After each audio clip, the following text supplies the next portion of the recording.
آپ علیہ الصلوۃ والسلام نے فرمایا ہر امت کی کوئی خاص آزمائش رہی ہے، اور میری امت کی سب سے بڑی آزمائش مال ہے، مال۔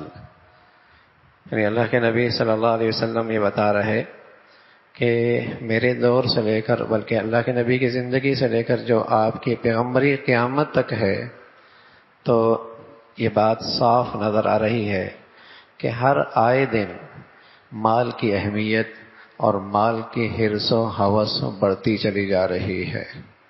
مال کی اہمیت اور اس کی حرص و ہوس بڑھتی چلی جا رہی ہے۔ کتنے ہی ایسے ہوئے جو مال و دولت کے حرص و ہوس میں اپنے مالک اور خالق سے بھی ٹوٹ گئے، اللہ کی بندگی سے بھی محروم ہو گئے، اللہ کی ناراضگی اور غضب کے بھی شکار ہو گئے۔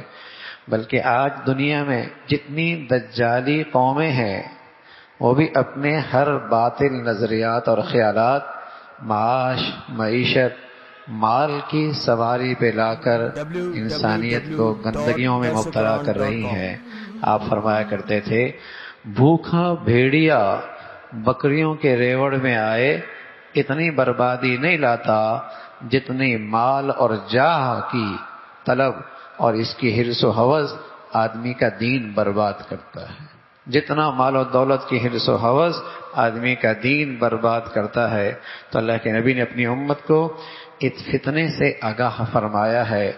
مال استعمال کے لیے ایک اللہ کی نعمت ہے، یہ اللہ کا فضل بھی بن جاتا ہے، لیکن اس سے اللہ ناراض ہو جائے اور اس سے بندہ اللہ سے غافل ہو جائے اور اس کے حرص و میں بندہ اللہ کی بندگی سے محروم ہو جائے، تو یہ مال اس کے لیے بہت بڑی زحمت ہے، فتنہ ہے، وبال ہے۔